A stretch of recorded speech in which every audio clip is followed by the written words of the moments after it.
तो आज की सबसे बड़ी खबर जिसके साथ हम शुरुआत कर रहे हैं, सीओ के मंच से चीन ने अमेरिका के वर्चस्व को सीधी चुनौती दी है और अब शायद वो होने वाला है जिसकी आशंका हर कोई जता रहा था। चाइना के राष्ट्रपति शी जिनपिंग ने कहा है कि अब समय आ गया है जब दुनिया के वर्ल्ड ऑर्डर को बदला जाना चाहिए और एक ऐसा नया वर्ल्ड ऑर्डर बनाना चाहिए जिसमें दुनिया की ताकत को कुछ देशों तक केंद्रित ना रखकर इसे सभी देशों में बराबरी से बांटा जा सके। राष्ट्रपति शी जिनपिंग का यह बयान वैश्विक राजनीति में कैसे उथल पुथल मचा सकता है, यह मैं आपको बड़ी स्क्रीन पर जाकर दिखाना चाहती हूं। अब तक दुनिया के वर्ल्ड ऑर्डर को अगर आप देखते और समझते रहे हैं तो हमेशा महाशक्तियों की बात होती थी और बाकी देश उनके इस तरफ या उस तरफ अलाइन होते थे। भाई ये बड़ा देश इसके साथ हम हो लिए, भाई ये बड़ा देश इसके साथ हम हो लिए। अमेरिका दुनिया में शक्ति का केंद्र बने रहना चाहता है। अब तक दुनिया में जो वर्ल्ड ऑर्डर है उसमें अमेरिका के वर्चस्व को वैसी चुनौती कभी नहीं मिली जैसी आज मिल रही है। अब रशिया, चाइना, भारत के रिश्ते सहज होने से वैश्विक राजनीति में यूनिपोलर वर्ल्ड का दबदबा खत्म हो रहा है। यूनिपोलर वर्ल्ड का मतलब है कि अब ऐसा नहीं होगा कि एक ही देश राजा की तरह इस दुनिया को अपने हिसाब से चलाता रहे।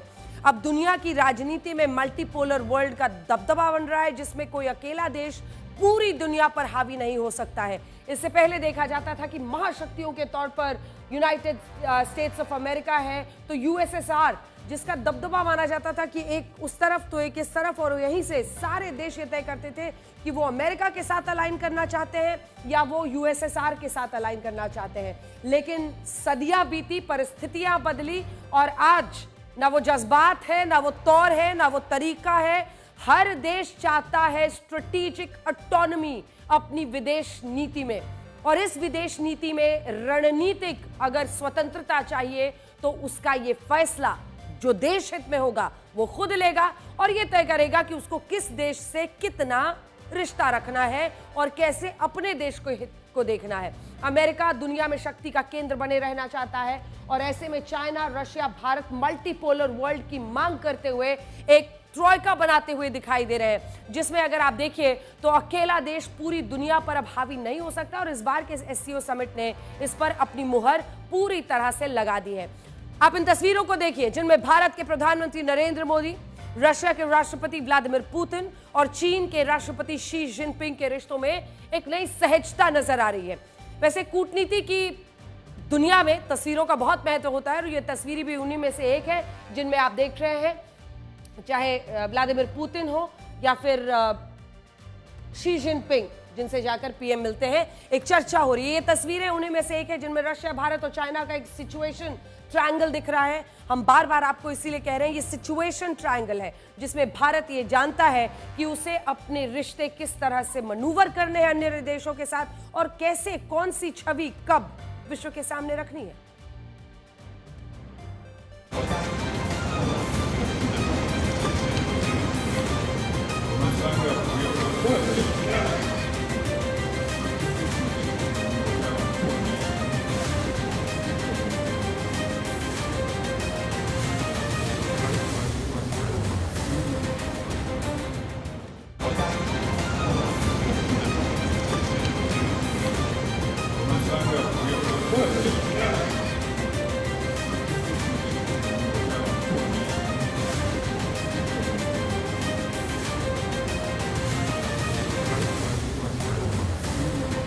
उस रशिया, इंडिया, चाइना यानी आरआईसी के ट्रॉयका की तस्वीर और वीडियो।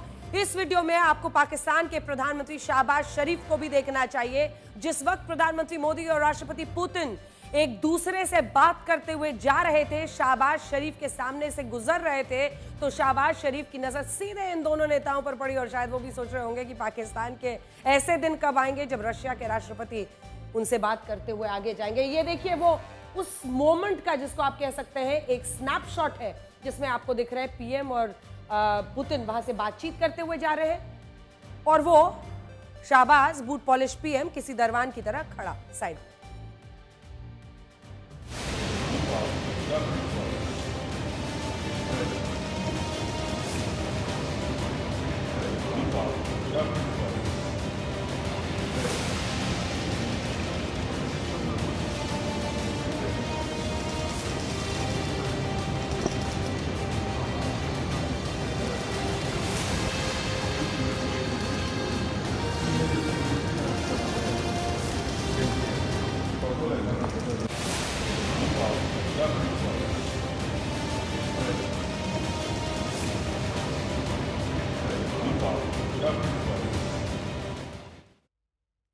वैसे इन तस्वीरों को भी आपको आज ब्लैक एंड व्हाइट में देखना ही चाहिए। एक तरफ प्रधानमंत्री मोदी और राष्ट्रपति पुतिन एक दूसरे का हाथ पकड़कर इस समिट में आ रहे हैं और दूसरी तरफ आप देखिए पुतिन से हाथ मिलाने को बेचैन शाहबाज दिख रहे हैं। ये देखिए, ये वाली पहली तस्वीर है और दूसरी तस्वीर वो है, और दूसरी तरफ शाहबाज एक ग्रुप फोटो के बाद राष्ट्रपति पुतिन के साथ हाथ मिलाने के लिए बेचैन देख रहे हैं।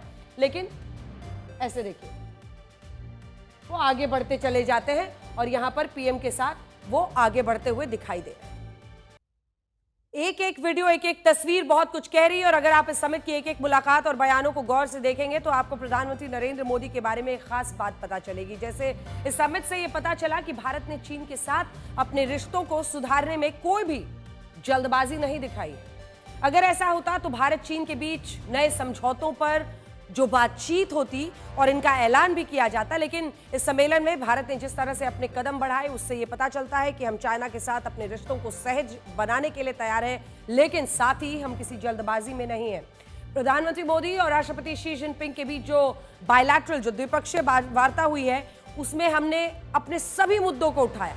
इसमें सीमा विवाद पर चर्चा हुई, व्यापार में आर्थिक संतुलन को लेकर बात हुई। हमने ये भी कहा कि आतंकवाद पर दोहरे मापदंड अब और नहीं चल सकते।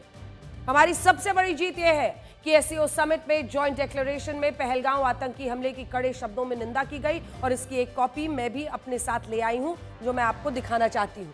क्योंकि जब आप इस शंघाई कोऑपरेशन ऑर्गेनाइजेशन की समिट की इस डिक्लेरेशन को देखेंगे, ये डिक्लेरेशन मेरे हाथ में है। कई बार आपको सतही तौर पर लोग बातचीत करते हुए सुनाई देंगे, वो बारीकियों में जाते नहीं हैं, लेकिन हम ब्लैक एंड व्हाइट में एक एक डॉक्यूमेंट को पढ़ते हैं और इसी डॉक्यूमेंट में जब आप दूसरे हिस्से पर जाते हैं तो यहाँ साफ शब्दों में पहलगाम। याद रखिए, इससे पहले जब विदेश मंत्रियों की, रक्षा मंत्रियों की बैठक हुई थी जिसमें राजनाथ सिंह भी गए थे, उस वक्त चूंकि पहलगाम आतंकी हमले को डिक्लेरेशन में नहीं डाला गया, भारत ने उस पर हस्ताक्षर नहीं किए। लेकिन यहाँ पर यह साफ साफ लिखा है, member state strongly condemned the terrorist attack in Pahalgam on 22 अप्रैल 2025। यानी जो भी सदस्य देश हैं वो पूरी तरह से निंदा करते हैं उस आतंकी हमले की जो कि पहलगाम में हुआ था। अब तक यही कहा जाता था कि चाइना आतंकवाद के मुद्दे पर पाकिस्तान का समर्थन करके हर बार उसे बचा लेता है, और जून महीने में भी जब एससीओ देशों के रक्षा मंत्रियों की चीन में बैठक हुई तब भी इसमें पहलगाम हमले का जिक्र नहीं हुआ। तब रक्षा मंत्री राजनाथ सिंह ने इस पर नाराजगी जताई। भारत ने उस जॉइंट डिक्लेरेशन पर हस्ताक्षर करने से इनकार कर दिया था, लेकिन आज ऐसा नहीं हुआ है और मैं आपको बड़ी स्क्रीन पर अब दिखाना चाहती हूं कि इसमें पहलगाम के हमले को लेकर एससीओ के सभी देशों ने अपने संयुक्त बयान में आखिर क्या लिखा है। तो ये देखिए, इस संयुक्त बयान में साफ साफ जो लिखा गया है, तमाम देशों की तरफ से सभी देशों ने निंदा की है और ये साफ कहा है, member state strongly condemn the terrorist attack in Pahalgam. सदस्य देशों ने 22 अप्रैल 2025 को पहलगाम में हुए आतंकी हमले की कड़ी निंदा की। ऐसे हमलों के दोषियों और प्रायोजकों को कटघरे में लाया जाना चाहिए। सदस्य देश आतंकवाद, उग्रवाद, अलगाववाद के खिलाफ लड़ाई के लिए प्रतिबद्धता अपनी दोहरा रहे हैं। यानी आतंकियों के खिलाफ जो सवाल है उसको लेकर इसमें चर्चा है। अब यही दिलचस्प है, हालांकि अगर आप देखिएगा तो इसमें आगे पाकिस्तान के उस हमले का भी जिक्र है जिसमें बलोच लिबरेशन आर्मी ने एक आरोपों के मुताबिक ट्रेन को हाईजैक कर लिया था। मैं अब आपको वो पढ़कर बताती हूं क्योंकि उसमें भी इस संयुक्त बयान में member states also strongly condemn the terrorist attacks on Jaffar express on 11 March and in Khuzdar on 21 May 2025। तो दोनों का ही जिक्र है। इस संयुक्त बयान को भारत के लिए बड़ी जीत माना जाएगा क्योंकि अब तक पाकिस्तान ऐसे मामलों में खुद को बचा लेता था, ये रोना रोता था कि उसे बेवजह इसमें घसीटा जा रहा है, ये हमला भारत का अपना कोई हमला है। लेकिन अब भारत भी साफ कह रहा है कि वो आतंकवाद पर दोहरे मापदंडों को स्वीकार नहीं करेगा। और आज भी पाकिस्तान के प्रधानमंत्री शहबाज शरीफ के सामने प्रधानमंत्री मोदी ने एससीओ की बैठक में आतंकवाद पर दो टूक अपनी बात सबके सामने कही।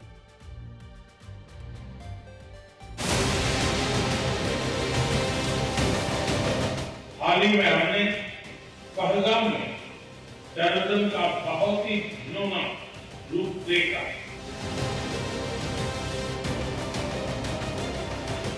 क्या कुछ देशों द्वारा आतंकवाद का खुलेआम समर्थन हमें स्वीकार्य हो सकता है?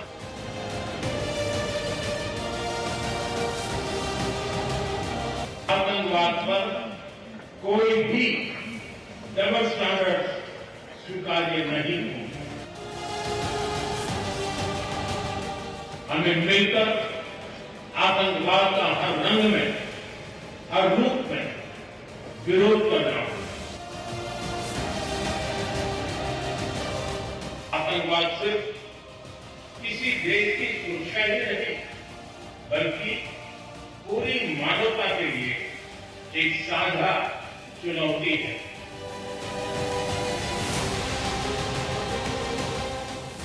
इस वर्ष भारत ने जॉइंट इंफॉर्मेशन ऑपरेशन को लीड करते हुए अल कायदा और इससे जुड़े आतंकी संगठनों से लड़ने का इनिशिएटिव किया। साल 2001 में जब एससीओ की स्थापना हुई थी, तब इसका मुख्य मकसद क्या था कि मध्य एशिया में आतंकवाद को जड़ से खत्म करना। लेकिन आज की तारीख में विडंबना यह है कि अब आतंकवाद का पालन पोषण करने वाला पाकिस्तान ही इस एससीओ का स्थायी सदस्य देश बनकर बैठा है। और इसीलिए आज एससीओ देशों को सोचना होगा कि अगर वो आतंकवाद के खिलाफ है तो वो पाकिस्तान के खिलाफ क्या कदम उठा रहे हैं। और ये तो वो मुल्क है ना जो खुद ही कहता है कि हाँ, हमने कभी अमेरिका के लिए, कभी इनके लिए, कभी उनके लिए आतंकवाद को पाला पोसा। उनके अनेकों प्रधानमंत्रियों ने इस बात को ऑन एयर कबूला है, यानी कैमरे के सामने कबूला है। ऐसा देश सदस्य बना हुआ है और मकसद एससीओ का आतंकवाद का खात्मा। हाल ही में पेंटागन के एक पूर्व अधिकारी ने पाकिस्तान के army chief general Asim Munir को सूट बूट वाला उसामा बिन लादेन बताया था और आज भी चाइना के एससीओ समिट में आसिम मुनीर सूट बूट में उनके पीछे पीछे घूम रहा है। और बहुत सारे लोग मजाक में ये लिख रहे हैं कि आसिम मुनीर शहबाज शरीफ के पीछे से कोई खेला ना कर दे और तख्ता पलट ना हो जाए, इसीलिए शहबाज शरीफ आजकल आसिम मुनीर को अपने साथ ही लेकर घूमता है।